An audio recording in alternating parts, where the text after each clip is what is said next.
Hello everyone, आज के lecture में हम स्टार्ट करेंगे नीट आईआईटी जेई सीरीज़ का नेक्स्ट लेक्चर जो कि ग्रेविटेशन का है, लेक्चर नंबर 5। अभी तक हमने देखा था कि variation of g acceleration due to gravity, उस पर अर्थ के अंदर जब हम डेप्थ में जाते हैं, मीन्स जैसे कुएं के अंदर जाते हैं या फिर जितनी ज़्यादा डेप्थ में जाते हैं तो जी पे क्या इफेक्ट पड़ता है, और हाइट पे जाते हैं जैसे पहाड़ों में चले गए, माउंटेन्स पे चले गए, माउंट एवरेस्ट पे देखिए, जितना हम अर्थ के सरफेस से ऊपर की तरफ जाएंगे तो जी पे क्या इफेक्ट पड़ेगा, ये इन दोनों टॉपिक्स के न्यूमेरिकल हमने स्टडी कर लिए।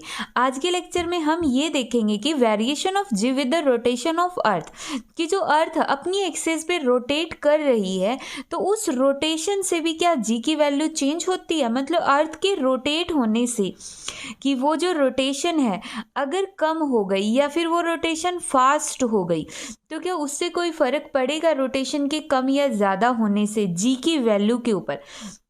तो इसी टॉपिक को हम स्टडी कर रहे हैं और इसके न्यूमेरिकल्स देखेंगे जो कि लास्ट ईयर एग्जाम्स के अंदर रिपीटेड क्वेश्चंस है। ठीक है, तो उसके लिए सबसे पहले हम इसकी थ्योरी देखते हैं। अगर थ्योरी को बिल्कुल डिटेल में करना है जैसे हम बोर्ड के एग्ज़ाम में करते हैं तो उसके ऊपर ऑलरेडी एक वीडियो है जिसका लिंक यहाँ आई बटन के अंदर मिल जाएगा, वहाँ से इसकी कंप्लीट थ्योरी आप कर सकते हो। बाकी थोड़ा बहुत थ्योरी हम अभी देख रहे हैं।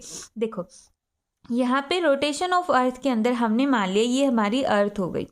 ठीक है, for example axis of rotation को हम बिल्कुल बीच में से सीधा ले लेते हैं टॉपिक को समझने के लिए। ठीक है, यहाँ पे हमने ये वाली जो एक्सिस होगी ये एक्सिस ऑफ रोटेशन भी है जिसके अबाउट में अर्थ रोटेट कर रही है कितनी स्पीड से, ओमेगा। ओमेगा क्या है? एंगुलर स्पीड ऑफ अर्थ, अर्थ की एंगुलर स्पीड होती है। अब ओमेगा की वैल्यू और देख लेते हैं साथ के साथ, किसके इक्वल होगी? 2π/t के इक्वल होगी। ओमेगा किसके इक्वल होगा? 2π/t के इक्वल होगा। ओमेगा की हम वैल्यू भी निकाल सकते हैं, किसके इक्वल होगी? 2 पाई की 3.14। टी क्या होता है? Time period. कौन सा टाइम पीरियड? वो टाइम पीरियड जब अर्थ अपना एक रिवॉल्यूशन अपनी एक्सिस के अबाउट में कंप्लीट करती है, वो कितना होता है? टी की वैल्यू कितनी होती है? 24 आवर्स। 1 आवर में कितने सेकंड होते हैं? 1 आवर में 3600 सेकेंड। तो टाइम की वैल्यू पुट कर दो 24 आवर, और आवर में हम लेंगे नहीं तो सेकेंड के अंदर कन्वर्ट करेंगे तो 3600। जब हम इसकी वैल्यू को सॉल्व करेंगे तो हमारे पास आंसर आएगा 7.3 इंटू 10⁻⁻5 रेडियन पर सेकेंड। तो इतनी वैल्यू आ गई ओमेगा की। मतलब जो अर्थ है ना इतनी स्पीड से रोटेट कर रही है अपनी एक्सिस के अबाउट में। क्या ये बहुत ज़्यादा स्पीड है? तो देखो 7.3 डिवाइड बाई 10⁻5, पॉइंट हटाओगे तो यहाँ पे आ गया 10⁻6, और इसको सॉल्व करोगे तो 0.00073 रेडियन पर सेकेंड। जो कितना चेंज हो रही है एक सेकेंड में, मतलब इतने से चेंज हो रही है जो कि बहुत ही ज़्यादा कम है। तो इसलिए हमें फील भी नहीं होता कि अर्थ है वो अपनी एक्सिस पे रोटेट कर रही है। ठीक है, मान लो हम यहाँ पे हैं, हम हैं या फिर कोई भी बॉडी है। एक मिनट के लिए ये मान लो कि ये इसकी हो गई इक्वेटोरियल, इक्वेटर, और ये हो गया इसका पोल। कोई भी बॉडी यहाँ पे होगी। अब यहाँ पे अगर वो बॉडी है, मान लो वो बॉडी पी पॉइंट पर है और वो बॉडी है रेस्ट के अंदर, अगर रेस्ट में है, ठीक है, तो इसका मतलब वो जो बॉडी रेस्ट में किसके विद रिस्पेक्ट टू? रेस्ट में है विद रिस्पेक्ट टू अर्थ। अर्थ के विद रिस्पेक्ट टू रेस्ट में अगर कोई अर्थ से बाहर कोई पर्सन है यहाँ पे खड़ा होके इसको ऑब्जर्व कर रहा है, तो अर्थ जितनी स्पीड से रोटेट कर रही है ये पर्सन भी इसको पी पॉइंट को, या पी पर जो भी है ऑब्जेक्ट है या कोई पर्सन खड़ा है, उसको कितनी स्पीड से रोटेट करता हुआ दिखेगा? ओमेगा की स्पीड से। क्योंकि अर्थ के साथ तो रेस्ट में है लेकिन अर्थ भी तो रोटेट कर रही है ना। जैसे ये कैप हो गई, इसके विद रिस्पेक्ट टू तो ये रेस्ट में है कैप, पेन के मार्कर के रिस्पेक्ट में, लेकिन मार्कर घूमेगा तो ये इसकी कैप भी साथ में रिवॉल्व करेगी। तो इसका मतलब इसी तरह से ये पी के ऊपर जो भी पर्सन है या जो भी ऑब्जेक्ट है वो भी रिवॉल्व करेगा और एक सर्कल बनाएगा यहाँ पे। अब ये सर्कल कैसे बनाएगा, तो देखो इसके लिए हम एक एग्जाम्पल लेते हैं कि ये हमारे पास बॉल हो गई, ठीक है, ये बॉल है, यहाँ पे ये पर्सन है, ठीक है, ये पर्सन है, ये बॉल, अब इसको हम रोटेट करवा रहे, ठीक है। अब देख लो ये पर्सन रेस्ट में है, तो बॉल जैसे जैसे गई, रोटेट किया रोटेट किया रोटेट किया रोटेट किया, बॉल रोटेट कर रही है, ठीक है। तो इस पर्सन ने, अब यहाँ से देखो ये पर्सन यहाँ पे था, यहाँ पे था, ये इधर यहाँ पे था, तो ये रिवॉल्व करता हुआ करता हुआ करता हुआ इस तरह से दोबारा से जब अर्थ की एक रोटेशन कंप्लीट हुई तो वापस यहाँ आ गया। तो मतलब इसने क्या प्लॉट किया, ये क्या ड्रॉ कर दिया, इसने एक सर्कल बना दिया है। इसीलिए हम यहाँ पे ये सर्कल ड्रॉ कर रहे हैं और इस सर्कल की जो रेडियस होगी उसको मान लो सी, पी सी है रेडियस, ठीक है, जिस पाथ के अंदर ये रिवॉल्व कर रहा है। और जो अर्थ रोटेट करती है वो अपनी एक्सिस पे कहाँ से कहाँ तक रोटेट करती है, वेस्ट टू ईस्ट, वेस्ट से ईस्ट के अंदर रिवॉल्व करती है। अब ये जो पॉइंट P है, इसने अर्थ के सेंटर के साथ कितने डिग्री का एंगल बना है, ये वाला एंगल हम कंसीडर कर लेते हैं, कितना है, थीटा। अगर ये थीटा है तो ये भी कितना होगा, थीटा। अल्टरनेट एंगल है तो हम इस एंगल को कितना बोल देते हैं, थीटा बोल देते हैं। अब यहाँ पे देखो जो इसका फॉर्मूला होगा उसके लिए हम थोड़ी सी इसकी एक्सप्लेनेशन देंगे, ज़्यादा डिटेल में नहीं जाएंगे, थोड़ी सी एक्सप्लेनेशन होगी ताकि हमें पता चल जाए कि हम क्या कर रहे हैं क्वेश्चंस के अंदर। तो यहाँ पे ये जो पर्सन है ये अर्थ के सेंटर की तरफ है, इसका जो वेट होगा वो कहाँ पर होगा, अर्थ के सेंटर की तरफ, इस तरफ इसका वेट होगा। तो यहाँ पे ये क्या हो गया, mg।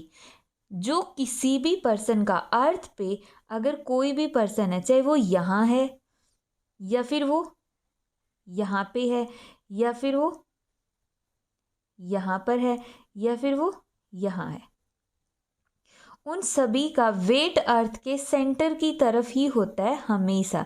चाहे कोई भी पर्सन है कहीं पर भी क्यों ना खड़ा हो जाए, उसका वेट की डायरेक्शन हमेशा toward the centre of earth रहेगी।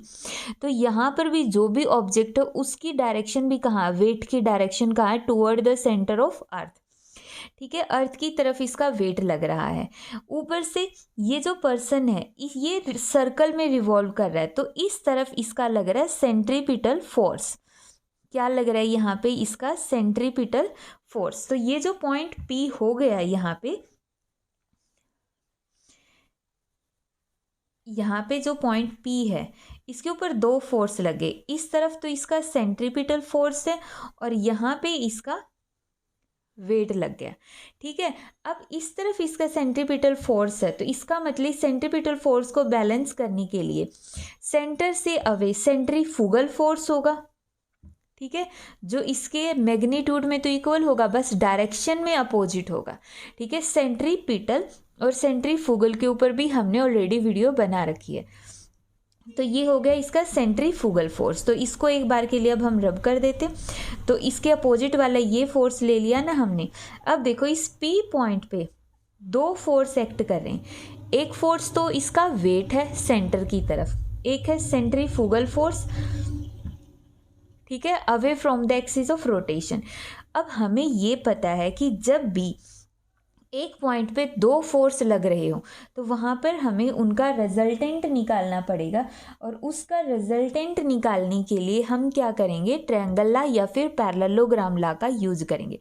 ये पॉइंट हमेशा ध्यान रखना, जब भी एक पॉइंट पर दो डायरेक्शन के अंदर फोर्स लगे, चाहे वो इस तरफ हो या फिर वो इस तरफ हो, कहीं पर भी अगर एक पॉइंट पे दो डायरेक्शन है तो उनकी हमें रिजल्टेंट बनानी पड़ेगी।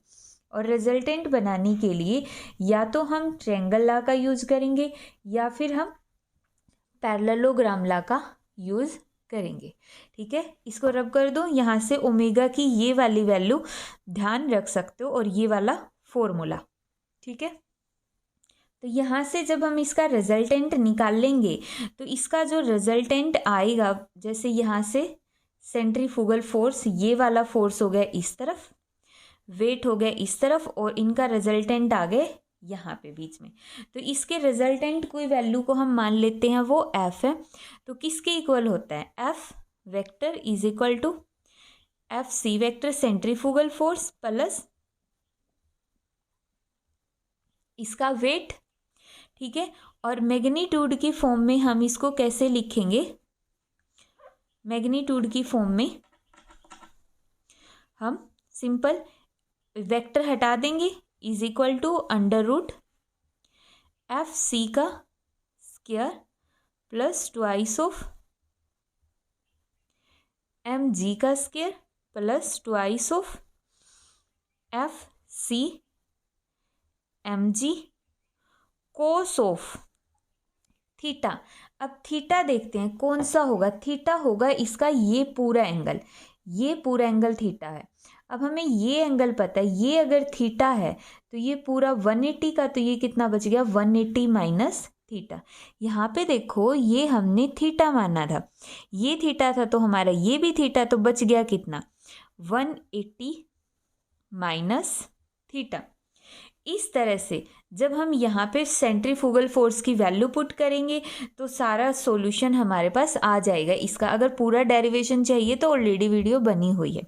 और जब हम इसको सॉल्व करेंगे तो यहाँ से हमारे पास आएगा, जो यहाँ पे होगा ना ये एफ, ये वाला, इसको हम एम जी डैश बोल देते हैं, ठीक है। ये एम जी डैश होगा और यहाँ से अपना ये वाला सॉल्यूशन चलेगा, तो G dash is equal to आ जाएगा G 1 minus R omega square cos square theta divide by G, या फिर सिंपल बोल दो G dash is equal to ji minus R omega square cos square theta, ठीक है। ये क्या है? जी डैश, जी डैश तो न्यू वैल्यू है। कौन सी न्यू वैल्यू? जो अर्थ के रोटेशन के बाद जो चेंज हो जाएगी वो वाली वैल्यू। जी है हमारी एक्चुअल वैल्यू, जो हम कितनी लेते थे? 9.8 या फिर 10 लेते थे, ये वो वाली वैल्यू है। आर हमें पता ही है, यहाँ पे रेडियस ऑफ अर्थ होगा। ओमेगा क्या होगा हमारे पास? ओमेगा होगा 7.3 इंटू 10⁻⁻⁵, या फिर हम वैल्यू डायरेक्ट पुट करेंगे 2π/t। और कोस ऑफ थीटा, थीटा क्या है हमारा? ये वाला एंगल। अब इस फॉर्मूले का हम यूज करते हैं। न्यू वैल्यू को हम इफेक्टिव वैल्यू भी बोलते हैं, इफेक्टिव वैल्यू ऑफ जी। अब इस फॉर्मूले के अंदर जो जी डैश हो गया वो क्या हो गया? New value of acceleration due to gravity, या फिर इसको हम इफेक्टिव वैल्यू बोलते हैं। या फिर अब बहुत सारे क्वेश्चंस जब हम सॉल्व करेंगे तो उसके अंदर हम जी डैश को रखेंगे acceleration due to gravity at the equator, ठीक है। इक्वेटर के ऊपर क्यों रखा है हमने? हम इसको ये क्यों बोलते हैं कि acceleration due to gravity at equator है, और ये acceleration due to gravity at the surface of earth है, या फिर एट द पोल है। मीन्स इसके साथ हम पोल वर्ड और इसके साथ हम इक्वेटर वर्ड क्यों ऐड करते हैं? क्योंकि देखो ये हमने पढ़ लिया कि इक्वेटर के ऊपर थीटा कितना होता है। इक्वेटर पे हमारा थीटा हो गया 0 डिग्री, और पोल के ऊपर थीटा कितना हो गया? पोल पे थीटा हो गया 90 डिग्री। तो यहाँ पे ये वाला जो पार्ट है, इस पार्ट को हम क्या बोलते हैं? यहाँ से देखो, अगर हम इस वाली टर्म को r omega square cos square theta अगर हम m से और मल्टीप्लाई कर दे तो ये हमारे पास आ गया centrifugal force, centrifugal force, centripetal force या फिर सेंट्रीफ्यूगल फोर्स बन गया। यहाँ पे अगर थीटा को 90 पुट कर दोगे तो कोस 90 कितना होता है? कोस 90 इज इक्वल टू 0। तो पोल के ऊपर जो सेंट्रीफ्यूगल फोर्स होता है उसकी वैल्यू कितनी होती है? 0। मतलब कि हम ये बोल रहे हैं कि जो पोल होता है वहाँ पे जी की वैल्यू जितना हमारी सरफेस पर वैल्यू होती है उतनी ही वैल्यू जी की एट द पोल होती है। बट इक्वेटर के ऊपर जब थीटा की वैल्यू कितनी होगी 0, तो हमें पता है कोस 0 किसके इक्वल होता है 1 के इक्वल होता है। तो यहाँ पे ये वैल्यू चेंज हो जाती है, मतलब g एट द सरफेस हमारे पास g होगा और इक्वेटर के ऊपर कितना हो गया g डैश, जो किसके इक्वल होगा -r ओमेगा स्क्वायर। ठीक है, तो इसलिए हम इसको इक्वेटर पर बोलते हैं क्योंकि ये तो सरफेस पे होगी और जितनी सरफेस पे है उतनी ही पोल पे भी है, तो इसलिए हम इसको पोल पे भी बोल सकते हैं। और ये इक्वेटर पे आ गई। ठीक है, और ये वाला पार्ट मास से और मल्टीप्लाई करने के बाद ये क्या बन जाता है, सेंट्रीफ्यूगल फोर्स बन जाता है। ठीक है, अब इसके क्वेश्चंस देखते हैं। क्वेश्चन की स्टेटमेंट यहाँ पे शो की गई है, ट्राई करना चाहो तो ट्राई कर सकते हो, वरना एक क्वेश्चन को पहले समझो और फिर क्वेश्चन ट्राई करना। देखो क्या दिया हुआ इन्होंने, find the imaginary angular velocity. सबसे पहले हमें क्या निकालना है, एंगुलर वेलोसिटी अब की बार कैलकुलेट करनी है, मतलब ओमेगा हमें निकालना है इस क्वेश्चन के अंदर। ठीक है, अब देख क्या रखा है इन्होंने, for which the effective acceleration due to gravity at the equator shall be 0। effective value of acceleration due to gravity मतलब g डैश कहाँ पर, इक्वेटर पे कितना दे रखा है 0, तो 2 दे दिया। एक तो g डैश की वैल्यू 0 दे दी और कहाँ पर दिया है, इक्वेटर पे दिया है। ठीक है, take g is equal to 10 metre पर second square for the acceleration due to gravity. g की वैल्यू को इन्होंने बोल दिया 10 मीटर पर सेकेंड स्क्वायर लो। उसके बाद if the earth were at the rest and the radius of अर्थ बोल दिया 6400 किलोमीटर। ठीक है, तो ये लेना, और साथ में इन्होंने बोला है कि जो थीटा लेते हैं हम, थीटा को कितना लेना है 60 डिग्री। ठीक है, 60 डिग्री का कॉन्सेप्ट क्या है ये बताती हूँ। देखो सबसे पहले हमें पता है G dash is equal to ji minus R omega square cos of theta. कई जगह थीटा को फाई भी बोल देते हैं, तो कंफ्यूज मत होना, मतलब यहाँ पे फाई लिख देंगे हम। अभी जनरली जो इक्वेटर होता है, इक्वेटर पे थीटा होता है 90 डिग्री का, बट ये तो हमारा स्पेशल केस है जब वो क्वेश्चन के अंदर मेंशन कर देता है। जैसे g की वैल्यू होती है 9.8, हम g की वैल्यू 10 कब लेते हैं, जब क्वेश्चन में मेंशन करते हैं, तो ये 90 हम हमेशा लेंगे, लेकिन अगर क्वेश्चन में कोई और वैल्यू दी गई है तो हम वही लेंगे। जैसे अब की बार इन्होंने इक्वेटर पे एंगल बोल दिया है 60 डिग्री, तो थीटा को हमें 90 नहीं लेना है, 60 लेना है। ठीक है, जी डैश को 0, जी की वैल्यू 10 माइनस आर को 6400 किलोमीटर को मीटर में, ओमेगा स्क्वायर निकालनी है, कोस ऑफ थीटा कितना है 60 डिग्री। ठीक है, 60 डिग्री, चाहे फाई बोल दो या थीटा बोल दो। तो यहाँ से कितना आ गया, 10 इज इक्वल टू 64 इंटू 10⁵ हो गई ओमेगा स्क्वायर। कोस 60 कितना होता है हमारे पास, कोस 60 किसके इक्वल होगा, √1/2, 30 होता है ना, √3/2, तो ये होगा 1/2। ठीक है, तो यहाँ पे कितना आ गया, फॉर्मूले में क्या था, G dash is equal to ji minus R omega square, cos square theta था ना, तो कोस स्क्वायर और कोस 60 1/2, तो मीन्स 1/2 का स्क्वायर। तो यहाँ से इसको सॉल्व कर लो, 1/2 मतलब 1/4, उस साइड जाके यहाँ पे 4 डिवाइड में मल्टीप्लाई में 4 multiply by 10, 64 into 10⁵ omega square. यहाँ से हम वैल्यू निकाल लेंगे तो कितनी आएगी, 4 से कैंसिल करो 1, 6 और 4, तो omega square is equal to आ गया 1/16 इंटू 10⁴। स्क्वायर को हटाएंगे तो उस साइड जाके √, तो ओमेगा किसके इक्वल आ गया यहाँ पे, ओमेगा इज इक्वल टू √16, तो 4 और 10⁴ मतलब 10⁻², तो हमारे पास आंसर आ गया 1/400। तो ओमेगा आ गया 1/400 means 2.5 into 10⁻³ radian per second. ये आ गई हमारे पास ओमेगा की वैल्यू। क्लियर है? इजी सा क्वेश्चन था बिल्कुल, बस ध्यान रखना है फॉर्मूला सही होना चाहिए। G dash is equal to ji minus R omega square cos square theta. ठीक है, सारी वैल्यूज़ को पुट करना है, ये चीज़ ध्यान रखनी है। जी की वैल्यू कितनी दी हुई है उतनी ही रखनी है, और अगर कुछ भी नहीं दिया तो इक्वेटर पे थीटा कितना होगा,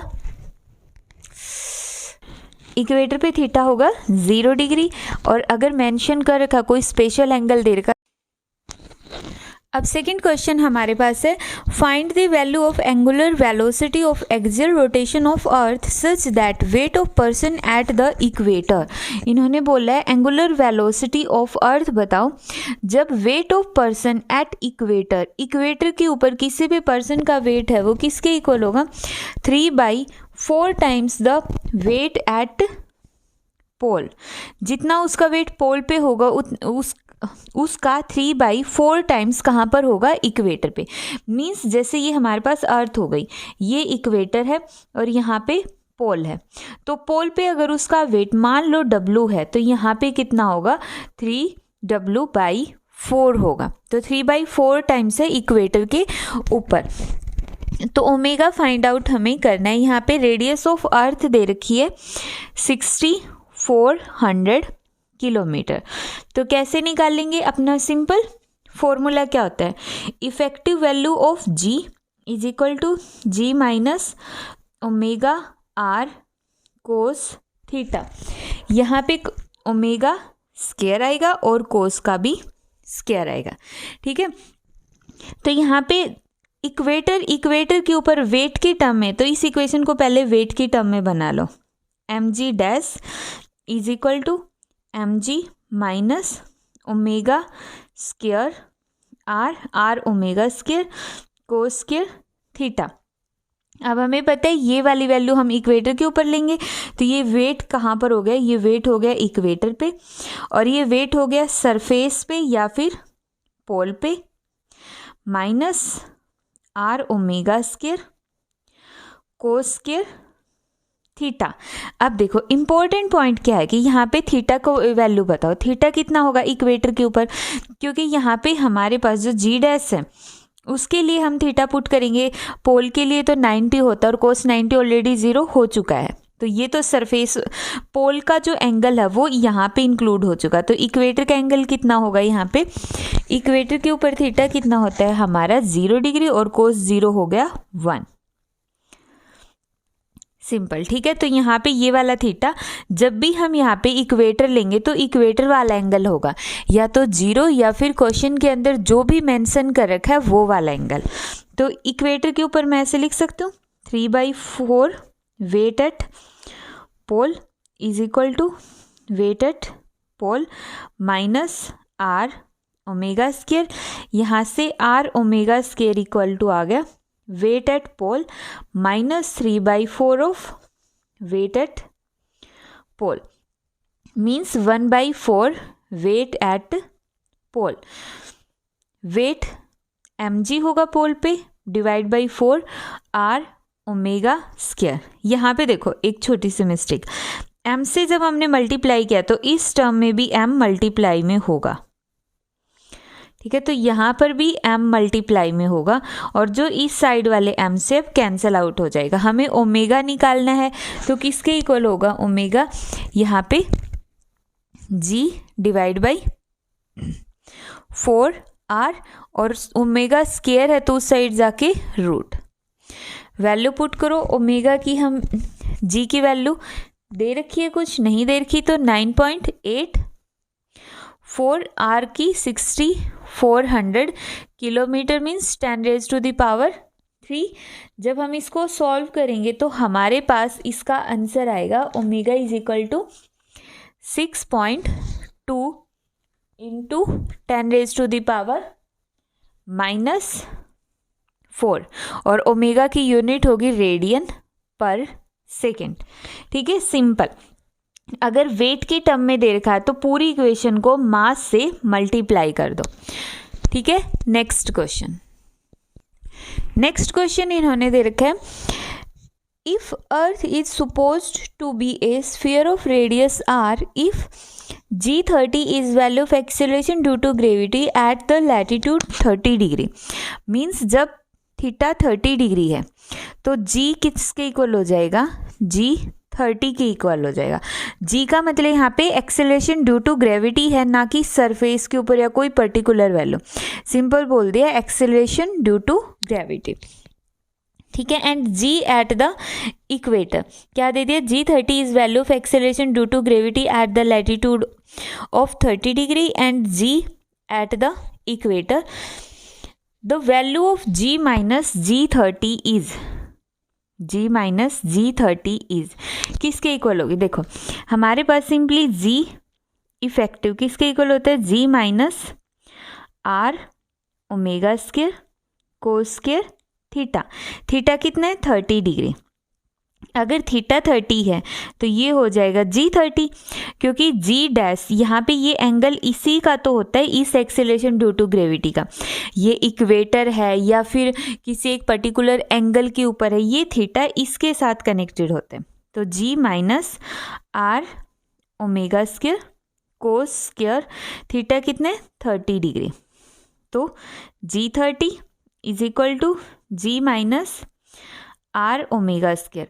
कोस 30 किसके इक्वल हो जाएगा, हमारे पास कोस 30 हो जाएगा √3/2 का whole square, means 3R omega square divide by 4, ठीक है।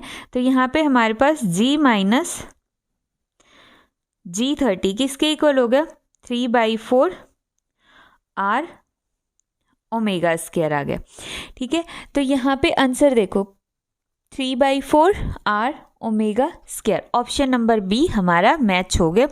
मीन्स वैल्यू के टर्म में नहीं निकालना था, सिंपली हमें इसकी वैल्यू निकालनी थी, ठीक है। तो इन्होंने ये जो एंगल दे रखा है इसका मतलब यहाँ पे हमने एंगल की वैल्यू पुट करनी है और G डैश की जगह फिर G30, मतलब एक तरह से जो G डैश होता है ना उसको तुम ऐसे भी बोल सकते हो, G theta is equal to G minus omega square R cos square theta. तो इससे कंफ्यूजन नहीं होगी कभी भी क्वेश्चन सॉल्व करते टाइम। ये हो गया, ठीक है। नेक्स्ट क्वेश्चन इन्होंने दे रखा है, the radius of earth is 6400 kilometre and G is equal to 10 metre पर second square in order that a body of mass, कितना मास दे दिया 5 kg weigh 0 at the equator, उसकी इक्वेटर के ऊपर उसका वेट, मतलब इक्वेटर पे उसका जो वेट है वो किसके इक्वल हो, 0 के इक्वल हो।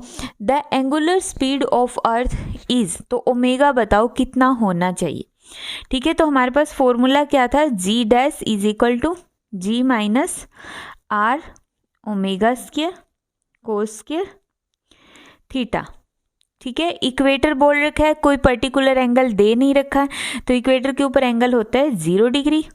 तो G dash is equal to G minus R omega square cos square 0 degree, तो कोस 0 1। वेट की टर्म में है तो वेट की टर्म में पूरी इक्वेशन को m से मल्टीप्लाई कर दो, mR ओमेगा स्क्वायर, ठीक है। यहाँ पे इन्होंने बोला है कि इक्वेटर पे वेट उसका कितना है 0 है, ये हो गया हमारा इक्वेटर पे वेट, तो इसकी वैल्यू कितनी दे दी 0 is equal to mg minus mR omega square, ठीक है। तो यहाँ से mg is equal to mR omega square, m से m कैंसिल, तो g by R is equal to omega square. तो यहाँ से ओमेगा किसके इक्वल आ गया, √G_R। G की वैल्यू दे रखी है 10, R की 6400 10⁻³ ठीक है। 0 से कैंसिल 2, तो यहाँ से कितना आएगा 64 का रूट 8, 20 में से आ जाएगी 1 0 और 100 का 10, तो यहाँ से इसका अंडर रूट किसके इक्वल आ गया 1/800 radian per second, means option number C. तो बिल्कुल सिंपल से क्वेश्चन है इस कॉन्सेप्ट के ऊपर बेस्ड। अब पांचवा क्वेश्चन कॉन्सेप्चुअल क्वेश्चन है, उसके लिए सबसे पहले हम फॉर्मूला लिख लेते हैं, G dash is equal to ji minus omega square R cos square theta.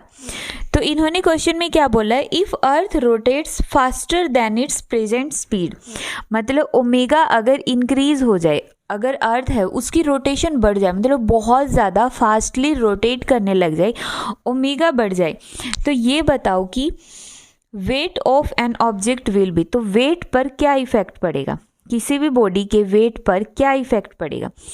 अब हमें ये तो पता है कि वेट डायरेक्टली प्रोपोर्शनल होता है जी के, तो मतलब ये बताना है कि जी डैश की वैल्यू पे क्या इफेक्ट पड़ेगा। तो सबसे पहले हम देखते हैं पोल पे जी डैश किसके इक्वल होगा, जी माइनस ओमेगा स्क्वायर आर, पोल पे कितना होगा थीटा 90 डिग्री, कोस 90 0, तो पोल के ऊपर जी डैश किसके इक्वल होगा, जितना सरफेस पे होता है। तो मतलब ओमेगा के इंक्रीज होने से या डिक्रीज होने से पोल के ऊपर तो कोई फर्क पड़ेगा नहीं। इक्वेटर पे G dash is equal to ji minus omega square R, cos square 0 degree और कोस 0 1, तो G dash is equal to ji minus omega square R. यहाँ पे देखो अगर ओमेगा बढ़ेगा तो जी डैश की वैल्यू घट जाएगी, जी डैश घटेगा दैट मीन्स हम क्या बोलेंगे, उसका बॉडी का जो वेट है वो भी डिक्रीज होगा। तो यहाँ पे हमारे पास क्या आएगा, option number B, decrease at the equator but remains unchanged at the pole, pole पे कोई फर्क नहीं पड़ेगा, अर्थ चाहे बिल्कुल घूमना बंद कर दे या फिर अर्थ की रोटेशन फास्ट हो जाए या अर्थ की रोटेशन बहुत ज़्यादा स्लो हो जाए, बट इक्वेटर पे फर्क पड़ रहा है।